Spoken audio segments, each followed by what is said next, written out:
안녕하세요. 예. 일주일 만에 다시 만났습니다. 네. 네. 오늘은 이제 CBS 성서학당 창세기 17번째 강의고요. 주제는 이제 야곱의 순례 여행 중에서 밧단 아람이라는 주제를 가지고 나누고 있습니다. 내용은 이제 야곱이 밧단 아람에서 20년간 망명 생활을 보낼 때 일어난 일들과 그 의미를 우리가 좀 한번 생각하는 시간이겠습니다. 네. 야곱의 생애를 살펴볼 때 그 가장 결정적인 그 일은 어디에서 일어났느냐 보면은 한 사람의 그 생애의 성격, 의미를 이야기하는 그 방식 중에 하나가 고대는 탄생 일화예요. 그래서 이제 우리나라도 그렇고 고대 사람들은 다 그 역사 기록을 할 때 어떤 위대한 왕이 어떤 배경에서 탄생됐는가, 맞아요. 태어났을 때 무슨 일이 일어났는가, 이걸 기록을 통해서 그 왕의 성격, 그 왕의 존재의 의미, 그가 세우는 왕국이나 통치의 성격 같은 걸 이렇게 이야기를 통해서 전달하는 이런 방식을 고대 역사가들은 계속 써왔습니다. 근데 창세기에도 야곱의 출생 이야기가 기록되어 있어요. 그래서 오늘은 이제 먼저 야곱의 출생 이야기를 읽는 것이 좀 좋겠습니다. 네. 오늘 수업 창세기 17강 야곱의 순례 밧단 아람. 창세기 우리 25장 24절부터 34절까지 교독을 하도록 하겠습니다. 네. 예. 뭐 석절 두 절 이렇게 읽어나갔으면 좋겠습니다. 네. 먼저 성호 형제. 네. 그 해산 기한이 찬즉 태에 쌍둥이가 있었는데 먼저 나온 자는 붉고 전신이 털옷 같아서 이름을 에서라 하였고 후에 나온 아우는 손으로 에서의 발꿈치를 잡았으므로 그 이름을 야곱이라 하였으며 리브가가 그들을 낳을 때에 이삭이 60세였더라. 그 아이들이 장성함에 에서는 익숙한 사냥꾼이었으므로 들사람이 되고 야곱은 조용한 사람이었으므로 장막에 거주하니 이삭은 에서가 사냥한 고기를 좋아하므로 그를 사랑하고 리브가는 야곱을 사랑하였더라. 야곱이 죽을 쑤었더니 에서가 들에서 돌아와서 심히 피곤하여 야곱에게 이르되 내가 피곤하니 그 붉은 것을 내가 먹게 하라 한지라. 그러므로 에서의 별명은 에돔이더라. 야곱이 이르되 형의 장자의 명분을 오늘 내게 팔라. 에서가 이르되 내가 죽게 되었으니 이 장자의 명분이 내게 무엇이 유익하리요. 야곱이 이르되 오늘 내게 맹세하라. 에서가 맹세하고 장자의 명분을 야곱에게 판지라. 다 같이 읽을까요? 야곱이 떡과 팥죽을 에서에게 주매 에서가 먹으며 마시고 일어나갔으니 에서가 장자의 명분을 가볍게 여김이었더라. 아멘.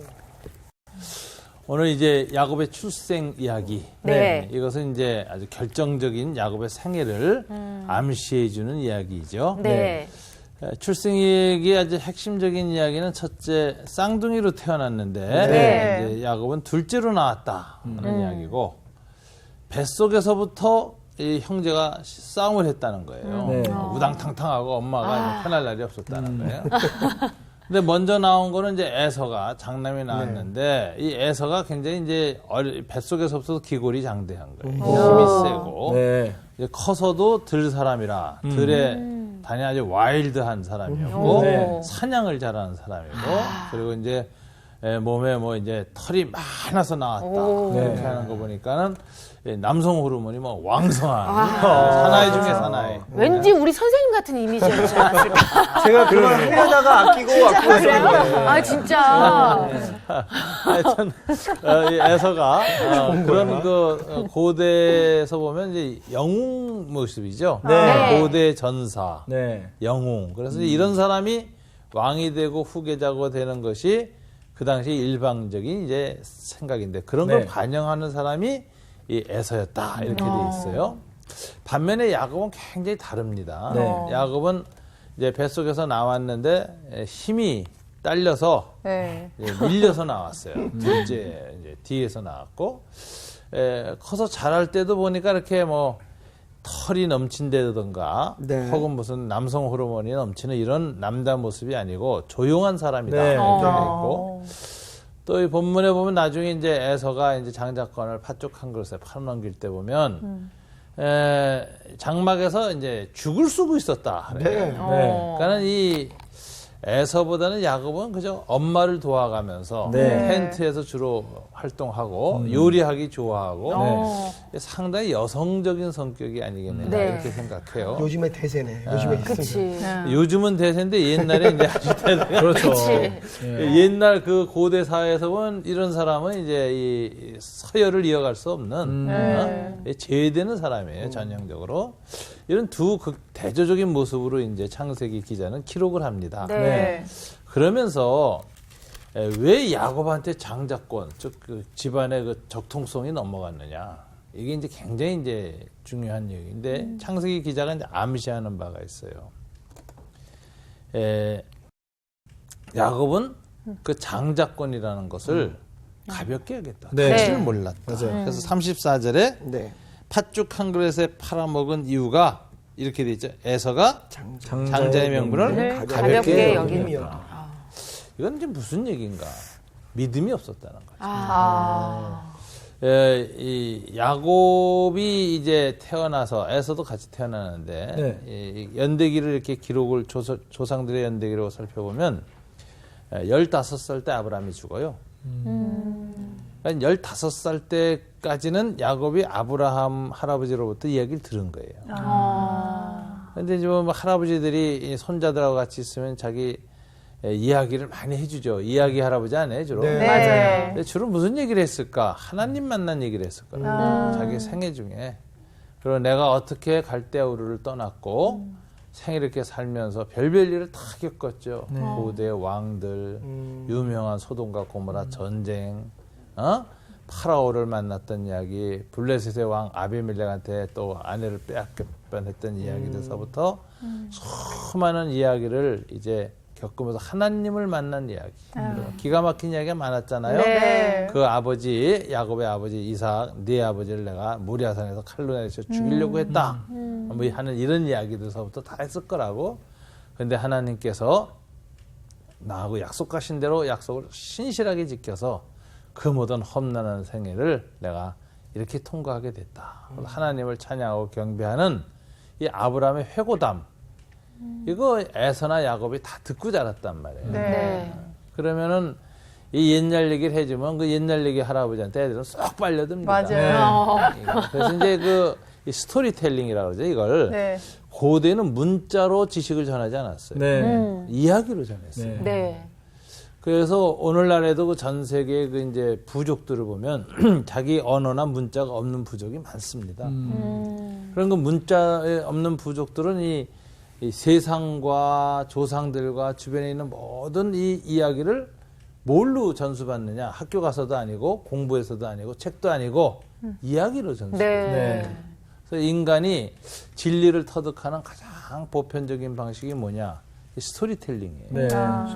어렸을 때 이 스토리텔링이 굉장히 중요한 겁니다. 네. 그래서 이제 여러분들도 나중에 이제 결혼해서 아이들 이렇게 키우고 하실 때 스토리텔링을 해주는 것. 하다못해 책을 읽으면서 해주든 책을 보고 자기 마음대로 각색해서 성우처럼 막 얘기하고 효과음도 주고 하면 네. 굉장히 중요해요. 책 읽으라 그러는 거는 2차적인 거예요. 얘기를 해보세요. 똑같은 얘기도 책을 하지 않고 네. 이야기하면서 또 이제 목소리도 내고 흉내도 내고 그런 애들이 막 그러고 할아버지 그러고 무서워요 이러고 못 보겠어요 이러고 할 때 생기는 그 정서적 교감. 이런 것들은 굉장한 이걸 말 세계를 공유한다는 거예요. 네. 할아버지의 세계와 아이의 세계가 하나가 되는 거예요. 네. 그게 소위 하나님이 임재하시는 것처럼 인격적으로 이렇게 탁 통합되는 네. 그런 경험인데 이런 아이들은 공감 능력과 소통 능력이 탁월하고 자기가 모르는 세계에 대한 이해도도 깊어지고 호기심도 깊어져서 또 자폐증이 없어지고 굉장히 열린 자세로 세상을 산다. 그래서 이야기를 많이 해준다는 게 이렇게 중요한 겁니다. 스토리텔링. 요즘 뭐 스토리텔링이 많이 하잖아요. 네. 뭐 금메달 땄다 이게 중요한 게 아니라 그 뒤에 어떤 얘기가 숨어 있느냐. 그죠. 이런 게 더 뒷이야기. 중요하잖아요. 맞아요. 맞아. 이 세계는 스토리텔링에 의해서 감동을 받지 어떤 사건, 맞아요. 이룬 일 때문에 감동을 받지 않습니다. 네. 어떻게 이루어왔느냐, 어떻게 위기를 극복했는가, 어떻게 그 단점과 열악한 환경을 넘어섰는가 이런 것들이 모든 사람을 감동시키는 거죠. 네. 이게 이제 이런 것인데 이 이야기를 에서와 야곱도 다 들었어 할아버지한테. 이삭한테도 들었겠지. 아빠 네. 아빠 할아버지 말이 진짜야. 아 그래 맞아 그랬어로 얘기 다 들었어요. 이걸 들으면서 태도가 둘이 바뀐 거예요. 한 명은 할아버지가 귀하게 여겼던 하나님과의 언약, 네. 그 언약을 이어받는 장자, 아. 이 특권을 우습게 여겼고, 음. 그냥 얘기지 뭐, 그냥 소홀히 여겼고, 네. 이 야곱은 달랐다. 네. 눈빛이 초롱초롱하고, 야 하나님이 우리 할아버지한테 저 약속을 했고, 우리 아버지도 그 약속을 잡아가지고. 그 어렵다고 한 번 파면 나오기 힘들다는 서기보다도 더 어려운 사막 시대에서 물이 펑펑 솟아나면서 고대 왕들을 다 기죽게 해가지고 네. 왕들이 찾아와서 우리 협상을 맺자, 평화조약을 맺자. 그래서 네. 중근동의 강자로서 싸우지도 않고 강자가 된 이 힘이 뭘까? 하나님의 약속이다. 야. 그러니까 이 야곱의 마음속에서 나는 저 약속을 내가 누렸으면 좋겠다. 그 축복을 내가 갖게 됐으면 좋겠다. 이런 소망을 갖게 된 거예요. 네. 하나는 영웅이에요. 세상의 기준. 하나는 세상의 기준을 보면 루저예요. 그러나 하나님에 대한 믿음은 누가 있었다? 루저. 루저가 있어. 낙오자가 있었다. 네. 그런데 이것이 야곱의 생애를 바꿨다는 거예요. 그러니까 이 하나님은 강자와 약자 중에서 약자 편이다라는 말이 나와요. 네. 그래서 강한 자는 바르게 하시고 약한 자에겐 힘을 더하시는 네. 하나님. 이것을 우리가 볼 수 있는데 야곱이 이제 대표적인 케이스입니다. 그리고 이제 야곱이 뱃속에서부터 탄생 이야기가 형의 발목을 잡고 나왔다. 이게 암시하는 바가 뭐냐? 먼저 나오고 싶었던 거예요. 뱃속에서부터 이 야곱은 이 믿음이 있는 인물로 그려져요. 근데 이거 굉장히 우리가 요즘 해석으로는 이해하기 어려운 거지만 네. 고대 사람들은 야 이게 사실이냐 아니냐 이런 거 안 따진다니까. 여러분이나 우리나 그런 걸 따져. 이게 자연과학적으로 역사적으로 맞느냐. 사실일까. 이건 우리가 18세기 이후 우리의 사고방식이라 그랬죠. 네. 네. 현대인의 강박관념이에요. 육하원칙으로 보는 건. 근데 고대 사람들은 그런 식으로 따지지 않습니다. 발목을 잡았다. 이건 무슨 소리냐면 이 장자권에 대한 믿음과 집착이 유달리 둘째인데 강했다. 먼저 나가고 싶어. 그리고 이제 이 발목을 잡았다는 건 고대 씨름할 때 네. 네. 반칙이에요. 발목 잡는 게요? 발목 잡는 게. 그래서 이 야곱이 발목을 잡았다는 데서 이름이 붙잖아요. 그래서 이것은 무슨 뜻이냐면 속이는 자라는 속이는 뜻. 자. 그래. 속이는 자. 반칙쟁이라는 거예요. 그러니까 야곱은 세상의 엘리트들의 관점에서 보면 영웅도 아니고 힘도 없으니까 이길 수 있는 방법은 속이는 것밖에 없어. 그래서 속이는 자로 드러나는 거예요. 그런데 이 야곱의 속임은 물론 문제가 있어요. 네. 우리가 그 인정해 주는 건 아니지만 그러나 이 속임의 동기가 무엇이었을까 보면 성경은 상당히 긍정적으로 봅니다. 네. 힘은 없는데 믿음은 있어. 네. 그 믿음을 가지고 살고 싶은데 그 믿음을 쟁취하는 방식으로 속임수를 택했어요. 그 약점을 성경은 다 지적합니다. 문제점이라고. 네. 그러나 네. 그 약점보다 더 중요한 장점으로 보는 거는 약속에 대한 믿음. 하나님의 약속에 대해서 그런 믿음이 있었다. 에서는 굉장히 매력 있고 장점이 많았지만 네. 믿음이 없었기 때문에 버림받는 거죠. 하나님의 선택에 제외됩니다. 이것이 이제 소위 이 탄생 이야기와 야곱의 탄생 이야기와 팥죽 이야기. 이 이야기가 이 야곱의 일생의 초기 전반부를 구성하는 이야기고 이것이 야곱의 생애를 단적으로 보여주는 겁니다. 네. 믿음의 사람 야곱의 등장입니다. 와. 네. 단점은 많았어요. 네. 자, 이렇게 등장했는데 과연 이제 어떻게 그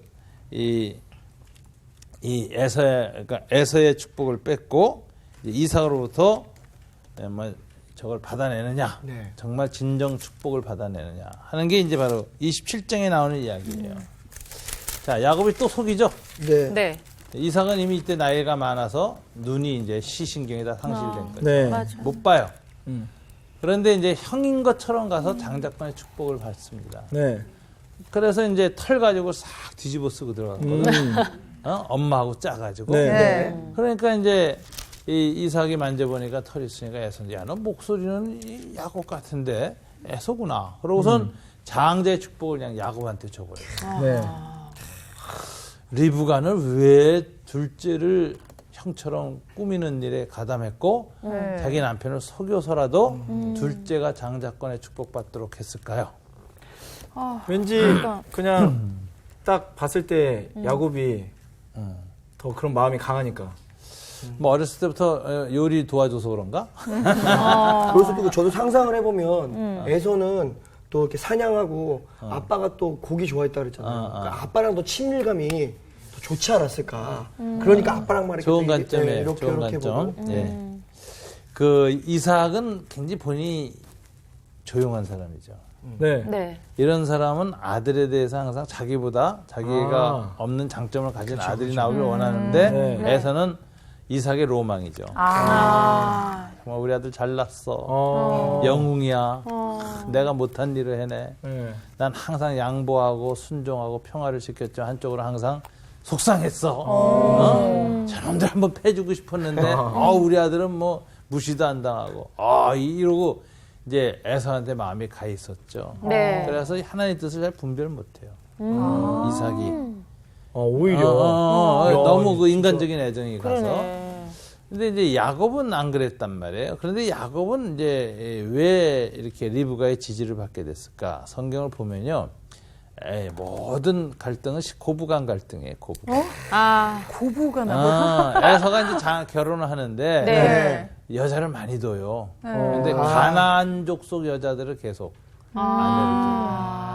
그리고 마지막에는 이제 이 리브가하고 결정적으로 갈라지게 된 이유가 또 여자를 뒀는데 이스마엘의 딸하고 결혼합니다. 그러니까 이제 이삭과 이스마엘 사이가 그렇잖아요. 그렇죠. 예.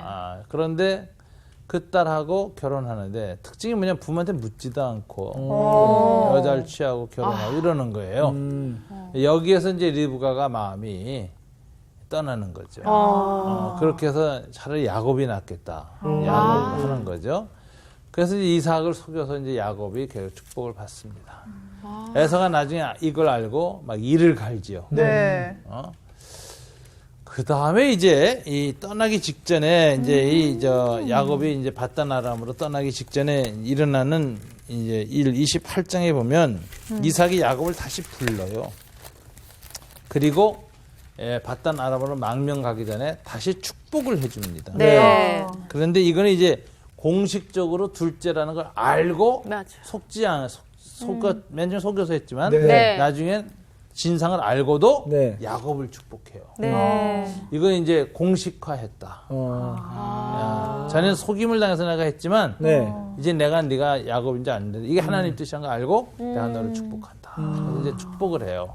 이 축복을 받고 떠나는 것이죠. 그래서 이게 28장 1절에 보면 나오죠. 네. 이삭이 야곱을 불러 그에게 축복하고 또 당부하여 이르되 너는 가나안 사람의 딸들 중에서 아내를 맞이하지 말고 일어나 외삼촌 라반의 딸 중에서 아내를 맞이하라. 3절 4절에서 아브라함에게 허락하신 축복을 네게 주노라. 강력하게 아브라함과 이삭의 축복을 야곱한테 다시 전수합니다. 네. 이게 이제 이 정말 제대로 이제 이 장자권을 네. 제대로 인정받았다. 야. 완전히 공식적 인정을 받습니다. 그런데 이런 이제 인정을 받는 그 결정적인 계기가 뭐냐? 그 당부에서 볼 수 있죠. 마지막 당부가 뭐예요? 이 가나안 사람과 결혼하지 말라. 왜 그렇죠? 하나님이 400년 후엔 가나안 사람을 그들의 죄 때문에 멸하실 것이다. 이 땅을 우리 후손들에게 준다고 했는데 어떻게 그 약속을 알고 하나님의 뜻을 알면서도 가나안 족속하고 함께 혼혈을 할 수 있느냐. 이렇게 되면 나중에 문제가 생길 거 아니에요. 그래서 이 에서는 거기에서 탈락한. 왜냐하면 이제 이 에서가 왜 그런 여자들하고 쉽게 막 결혼했을까? 하나님의 약속을 귀담아댔잖아. 믿음이 없었어. 중요하게 여기질 않았어. 네. 그래서 야곱한테 그 당부를 하고 보내는 거 볼 수 있어요. 이삭의 평생은 순종이라는 이미지를 갖고 있어요. 아브라함은 믿음의 사람, 이삭은 순종의 사람인데 순종을 하는 모습이 이제 인상적이죠. 소년 시절엔 아버지가 자기를 제물로 삼으려나 하는데도 하나님의 뜻에 순종했다라는 아주 놀랄만한 모습이 나왔고 그 다음에는 하나님의 약속에 순종하여 아내도 고대 중근동 사람들 에서처럼 자기가 주도적으로 취하지 않고 하나님의 뜻에 따라 수동적인 자세로 리브가를 맞이하는 이 순종하는 모습이 독특한 모습입니다. 하인이 데리고 왔었죠. 그렇죠. 자기가 안 하고 하인 통해서. 근데 이게 이 수동적 자세는 고대 유목민 전통에서는 굉장히 독특한 거예요. 이 조선 유교 사회에서는 부모 뜻을 따라 순종할 십장과 같지만 고대 유목민 사회는 안 그랬대요. 다 본인 당사자가 가서 직접 찾고 만나고 이랬지 이 누굴 통해서 한다는 건 이건 굉장히 독특한 태도입니다. 근데 여기 순종이라는 이미지하고 연결돼 있어요. 그다음에 이제 이 갈등이 생겨서 정말 아비멜렉의 목자들하고 갈등 생길 때마다 하나님의 뜻에 순종하여 양보하면 하나님이 또 물이 터지고 물이 터지고 해가지고 순종을 통해서 축복을 얻어가는 이 이삭의 모습을 보였는데 이삭의 순종 중에 최고의 순종이 뭐냐? 그게 마지막에 하나님이 내 생각과는 달리 에서가 아니라 야곱을 장자루다 영적 장자로 두셨구나 하는 걸 깨닫고 자기 뜻을 접고 야곱에게 공식적으로 인정해주고 축복해주는 이 28장의 이 장면이 야곱의 순종 중에 최고의 순종입니다. 그렇구나. 자기 취향, 자기의 로망, 자기의 어떤 꿈, 자기의 계획을 다 내려놓고 내 생각 달리 야곱이었구나 하나님의 뜻이. 야곱의 믿음을 하나님이 보셨구나. 저놈이 뱃속에서부터 남달랐지. 비록 속이긴 했지만 장자권의 축복에 대해서 눈빛이 달랐고 태도가 달랐어. 과연 하나님은 사람의 외모를 보지 않고 사람의 중심을 보시는구나. 뭐 이런 걸 깨닫는 과정을 거쳐서 야곱을 축복했다. 그래서 이게 히브리서에 나와요. 여러분 히브리서 11장 22절 보면요. 제가 읽을게요. 믿음으로 이삭은 장차 있을 일에 대하여 야곱과 에서에게 축복하였으며. 이삭에 대해서 딱 이 한 구절 나와요. 믿음으로 이삭은 순종했는데 모리아산 얘기도 아니고 다른 이야기도 다 아니고 그 순종의 최고의 클라이맥스는 이삭, 야곱과 에서에게 각각 다른 축복을 했다. 믿음으로. 장차 있을 일에 대해서. 그래서 자신의 뜻을 접고 하나님의 뜻에 순종하여 야곱을 축복했다. 이걸 이삭의 생애 최고의 클라이맥스를 보고 있습니다. 자, 이게 이제 성경의 관점이에요. 관점. 이렇게 해서 이제 야곱은 형이 분노하니까 형을 피해서 20년 망명 생활을 떠납니다. 그래서 이제 떠나는 이야기가 이제 28장에 나오는데, 자, 망명으로 가는 중에 아주 유명한 사건을 겪게 되죠. 28장 10절부터 22절에 보면 베델이라는 곳에 이릅니다. 이게 나중에 붙여진 이름이고요. 원래 그 지명은 루스였어요. 루스. 네. 이 베델 하면 하나님의 집이란 뜻이거든요. 엘은 하나님이고 벳은 이제 집이니까. 왜 이렇게 짓게 됐을까? 그 루스라는 곳에 이르러서 너무 피곤하니까 이제 망명 여행 중에 잠을 자요. 원래 그 부엘세바에서 바다나란까지는 약 900km예요. 멀다. 그리고 이건 산악지대입니다. 산악지대로. 산악지대로 가면 하루에 이 당시에 보도로 해서 가면은 이 당시 한 30일 걸리는 여정이다. 이렇게 얘기해요. 그러니까 하루에 30km를 주파하는 거죠. 그러면은 4km씩만 간다 하더라도 1시간에 여러분 그 운동할 때 이렇게 빠른 걸음으로 걷거나 하면 한 4km? 1시간에 4km 걸어요. 그러면 8시간을 계속 가야 30km 쭉 가요. 산악길이거든. 게다가 산악길을. 뭐 요즘처럼 뭐 운동화도 좋지도 않고 그치. 샌들 같은 거 하나 대강 가죽 같은 거 이렇게 둘러매고 이제 걸어다녔던 시대니까 얼마나 그 고생길로 갔겠어요. 네. 진짜 힘들어. 그래서 이제 베델이랑 일어나서 잠을 잤는데 네. 꿈을 꾸죠. 자, 사다리가 나타났다. 성경 그렇게 돼 있죠. 네. 네. 네. 하늘에 닿았고 사다리 끝에 천사가 오르락내리락 했다. 네. 그런데 이 원문에 나온 이 사다리라는 단어를 네. 히브리어의 이 원뜻을 살펴보면 사다리로 번역되기보다는 계단으로 번역하는 게 많습니다. 이 슬람이라는 단어, 이건 이제 지구라트, 즉 우리가 그 바벨탑 같은 데 보면 네. 그 계단 신전이 있어요. 사방이 계단이야. 그리고 위로 올라가는. 네. 그래서 이게 고대 바벨론이나 마야까지 이르는 그 고대의 아주 그 신을 만나고 신에 이르는 장소. 그것은 이제 말하자면 계단으로 하늘 끝까지 쌓아 올리는 이야기인데 노아 홍수에 바로 나온 사건이었죠. 가장 인류의 노아 홍수의 원형적 제사 또는 제2장소가 계단형 신전입니다. 이걸 이제 야곱이 봤어요. 그리고 그 위에 하늘 천사들이 오르락내리락 했다. 그러니까 그것이 하늘에 이르는 문, 그리고 하나님이 거하시는 집, 네. 이렇게 이제 해서 베델이라는 이름을 짓게 되는데 이 야곱이 꾼 이 사다리에 대한 해석이 이제 여러 가지예요. 근데 이걸 예수님이 해석하는 얘기 아세요? 요한복음에 나오죠. 나다네엘이 무화과 나무 밑에서 묵상하고 있을 때 주님이 먼저 만나서 이스라엘에 이처럼 순수한 사람은 내가 본 적이 없다. 이렇게 얘기하니까 쳐다보고 깜짝 놀랐는데 예수님이 그러시죠. 내가 인자 위에 하나님의 사자들이 오르락내리락 하는 것을 보리라. 이러고 끝나요. 네. 그 나다네엘과 처음 만나는 장면에서 보면 여기서 예수님이 무화과 나무 밑에서 묵상하고 있던 그 나다네엘의 묵상이 뭐는지 알아보신 거예요. 멀리서 말하지 않아도 꿰뚫어 보신 거예요. 그게 뭐냐면 오늘 본문이었죠. 사다리 위에 계단 신전 위에 천사가 오르락내리락 하는 걸 묵상하고 고민하고 있었는데 주님이 그 답을 주는 거예요. 그 사다리는 인자다. 자기를 가르쳐요. 그 당시에 랍비들은 어떻게 가르쳤을까요? 이 창세기 해석을 할 때. 이 사다리는 뭐라고 해석했을까요? 이게 하늘에 이르는 길이거든요. 네. 어떻게 해야 구원을 받고 천국에 간다고 가르쳤을까요? 이 사다리를 어떻게 해석했을까요? 율법을 다 지켜서 율법. 좋습니다. 그래서 토라 공동체라고 해석했고요. 더 나아가서 민족주의로 해석됐어요. 유대인이 되는 것. 그래서 이방인들이 유대인으로 개종하고 유대인이 되어야만 하늘에 갈 수 있다. 그래서 이걸 민족주의 구원론 혹은 율법 구원론으로 해석을 했는데 네. 예수님은 그걸 다 폐지하시는 거예요.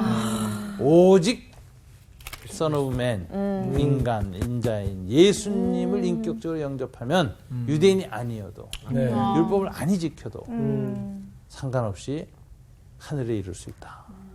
그래서 이제 소위 그 당시에 유대교에서 갖고 있던 구원론을 뒤집어 엎는 네. 소위 인격 구원론이라는 걸 탁 하는 거죠. 개종할 필요도 없고 어떤 종교 전통을 받아들일 필요도 없어요. 아주 혁명적인 거예요. 그 당시에 랍비들은 그 진짜 충격적으로 그러니까 이제 성질났을 예수님을 것 처음부터 같아. 죽이려고. 네. 맞아요. 자, 이게 베델에서 꾼 야곱의 꿈입니다. 네. 자, 이 꿈을 꾸면서 이제 바단 아람으로 가죠. 바단 아람이라는 말은 아람으로 가는 길이란 뜻이에요. 이름 자체가. 이제 이 길의 의미가 달라졌어요. 이게 20년 여정이 되긴 했는데 네. 의미가 그전까지는 형에게 속임수를 써서 그 보복이 두려워서 도망가는 축출의 길이었거든. 네. 도망길. 네. 근데 지금은 달리죠. 베델의 체험을 하고 나니까 하나님 함께하는 길. 자, 앞으로 남은 내 삶의 여정이 무슨 일에 대한 두려움과 공포와 그 실수 때문에 겪는 아주 지난한 고통, 지긋지긋한 고통의 길이라고 생각하면 굉장히 앞의 길이 견디긴 해야 되겠지만 너무 힘듭니다. 네. 그런데 비록 그렇게 시작된 고생길이지만 이 고생길에 나 혼자 지지고 볶고 가지 않는다. 하나님이 나와 함께 하신다. 라는 약속을 강하게 갖게 되고 서원도 하게 돼서 그 하나님의 꿈에 나타난 하나님에 대한 믿음을 가지고 가게 될 땐 그때부터는 순례길이라고 바뀌는 거예요. 순례 여정. 믿음으로 한 걸음 한 걸음 고난을 딛고 가는 길이에요. 네. 그래서 이 바단 아람으로 가는 길은 베델이라서 일어나는 하나님과의 만남 사건 때문에 성격이 결정적으로 바뀌는 거예요. 도망길이 아니라 네. 순례길. 네. 믿음으로. 가서 순례길은 믿음으로 걸기 때문에 믿음에 의한 정화가 일어나요. 죄가 씻겨지는 일. 가서 정화를 제대로 겪습니다. 네. 네. 아, 삼촌 라반을 만나는데 이 라반이 보통 사람이 아니에요. 네. 야곱도 속이는 자지만 라반은 이제 야곱은 이제 한 수위네? 이제 몇 수위구나. 처음 이제 비기너고 시작한 사람이고 당대 챔피언, 세계 속임수 챔피언은 라반이야. 중동 최고 사기꾼이야. 라반이. 조카가 왔는데 요 노동력을 공짜로 써먹으려고 속입니다. 그 자기 딸을 매개로 해서 속이죠. 예. 라헬을 둘째 딸 라헬한테 야곱이 팍 꽂힌 걸 보고 저놈을 라헬을 이용해서 철저히 빼먹어야 되겠다. 자기 딸을 이용해서 이제 노동력 착취하려고 결심한 거예요. 네. 역시 챔피언. 그래가지고 하는데 보니까 이게 굉장히 재미있다. 20년, 이제 14년간 공짜로 섬기게 되거든. 그렇게 네. 쏘가서. 근데 보세요. 야곱은 이삭을 속일 때 자기가 동생인데 형이라고 속여. 네. 네. 그래서 축복을 따냈어요. 네. 근데 라반은 거꾸로 야곱을 속이는데 동생을 형을 동생이라고 속여. 거꾸로. 그렇죠. 그래서 출령 공짜로 노동해요. 그다음에 이제 진짜 좋아했던 둘째 딸은 이제 나중에 다시 얻게 되니까 이게 보세요. 자, 동생을 형으로 형이라고 동생이 형이라고 속였죠. 네. 근데 라반은 거꾸로 형을 동생이라고 속여서 이 야곱이 바다나라면서 20년 세월을 보내게 하는데 이걸 통해서 야곱은 뭘 겪었을까요? 내가 한 대로 받는구나. 그러니까 나도 함부로 거짓말하지 말아야겠구나. 내가 최고 속인수인데 이 삼촌은 나보다 더 하고 네, 동생 형 관계의 속임을 통해서 오히려 자기가 이제 고생을 합니다. 그래서 이 바단 아람에서의 20년이라는 건 굉장히 속죄 행위하고 연관돼 있어요. 그러나 그걸로는 고난을 못 바꾸죠. 마지막 고난은 뭐로만 바꿀 수 있죠? 이리저리 해도 도대체 라반을 이길 수 없는 상황. 그 다음에 이제 14년 하고 나서 나머지 6년 일은 품삯을 10번이나 바꾸잖아요. 그러니까 이 라반과 야곱의 갈등은 품삯 갈등이거든. 근데 계속 속이는 거야. 갑질을 하는 거예요. 고대 최고 갑질을 하는 거야. 고대 최고 갑질. 정말 죽겠는 거예요. 근데 그걸 다 뒤집어서 야곱이 축복을 받아서 거부가 되죠. 네. 자, 누가 하시죠? 하나님이.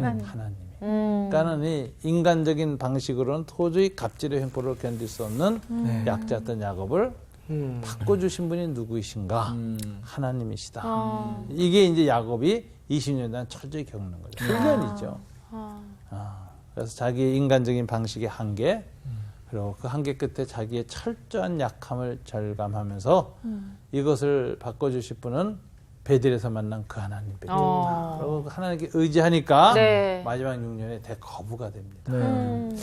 그리고 이제 이 사건의 이제 가장 결정적인 사건이 이제 하나가 나와요. 여러분 30장에 보면 22절 30장 22절 한번 다 같이 읽어볼까요? 시작. 하나님이 라헬을 생각하신지라 하나님이 그의 소원을 들으시고 그의 태를 여셨으므로 그가 임신하여 아들을 낳고 이르되 하나님이 내 부끄러움을 씻으셨다 하고 그 이름을 요셉이라 하니 여호와는 다시 다른 아들을 내게 더하시기를 원하노라 하였더라.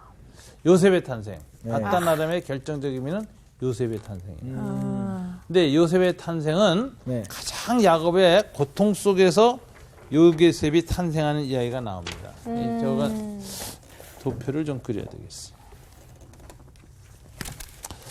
예, 창세기 보면요, 도망자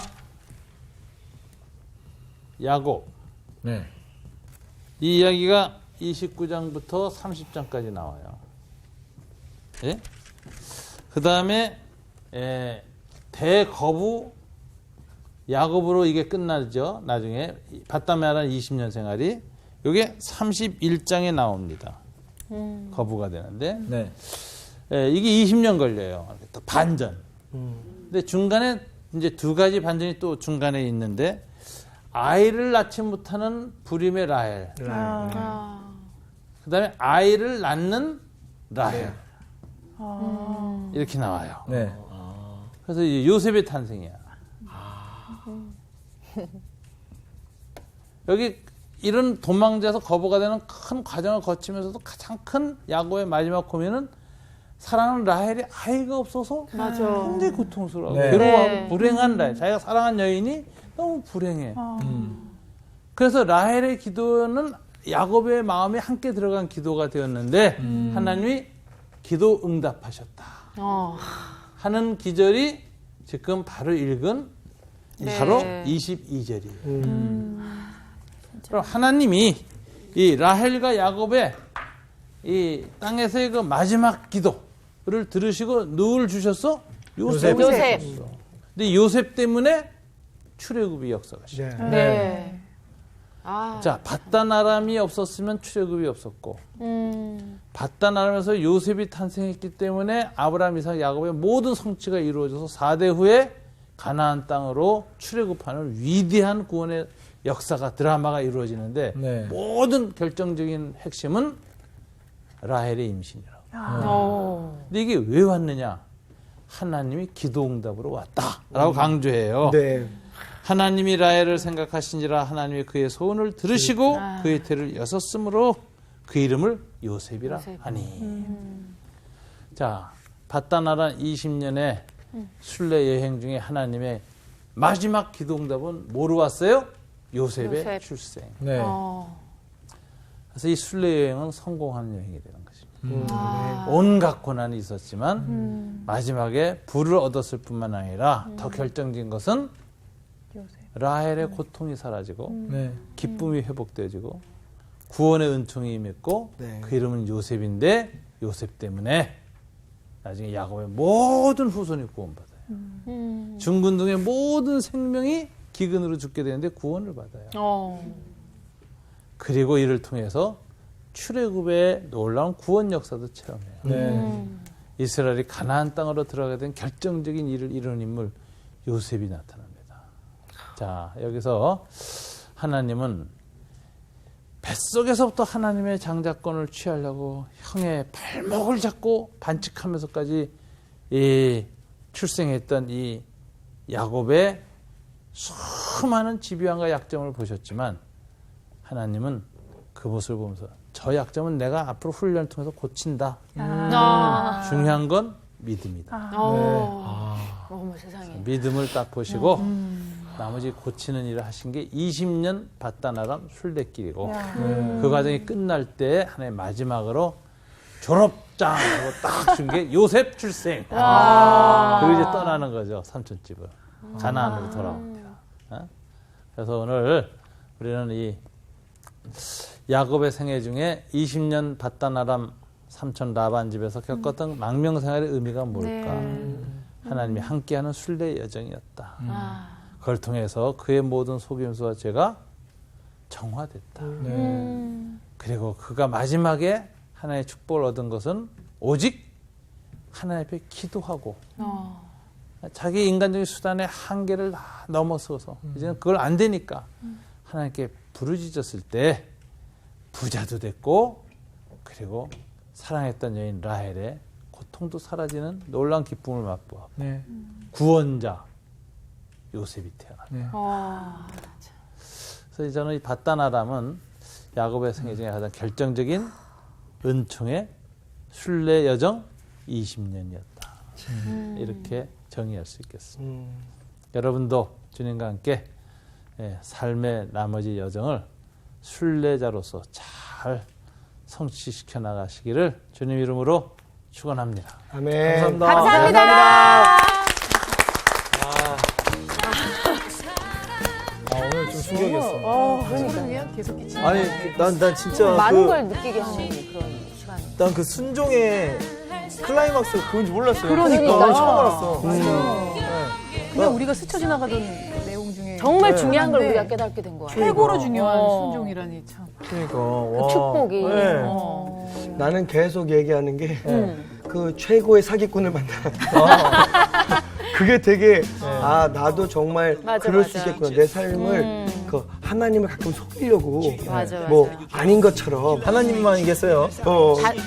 그러네요. 우리도 속이지 않나? 그러니까 근데 다 그럴 똑같아. 때마다 하나님이 그렇게 깨닫게 하시는 맞아, 일이 맞아. 하나 있었는데 이게 정말 그래 뭐 가끔 이렇게 생각했던 부분이 아니 나의 인생에서는 오로지 그냥 다 맡겨야겠구나. 맞아. 다 믿어야겠구나라는 생각이 들어요. 아니 뭐 갖고 있던 그 모든 약점은 다 상관이 없는 거야. 그렇지. 믿음 하나만 딱 있으면은 나머지 내가 고쳤으면 되니까. 맞아. 20년 동안 고치셨다니. 그러니까 정말 지금의 내 후손들, 앞으로 태어날 내 믿음의 후손들이 어떻게 신앙생활을 해갈지 그 그림을 그려보니까 참 그것도 기대가 되더라고요. 그러니까 우리가 네. 오늘부터 다시 순례의 길을 걸어가는 거예요. 그럽시다. 네, 아니, 도망자의 하나님을 이제 자, 순례의 길을 걸어갑시다. 아니, 후손 기도하면 된대잖아. 기도하면 나에게 차이를 열어주시고 아이고 이 사람들 우리 하나님도 주님의 열어주십니다. 시끄러워. 아이고. 이번 주 퀴즈입니다. 잠언에서 패망의 선봉이라고 말하는 것은 무엇일까요? 1번 미움, 2번 다툼, 3번 교만. 정답을 아시는 분은 CBS 성서학당 홈페이지에 정답을 올려주시거나 우편으로 보내주시면 됩니다. 보내실 곳은 서울특별시 양천구 목동서로 159-1 CBS 성서학당 담당자 앞입니다. 연락처를 꼭 남겨주세요. 선정되신 분들에게는 대한성서공회에서 성경, 송태근 선생님의 쾌도남마 사무엘상, 김기석 선생님의 광야에서 길을 묻다, 말씀의 빗속을 거닐다, 성경 통독을 위한 최고의 자습서 성경 2.0 가운데 하나를 드립니다.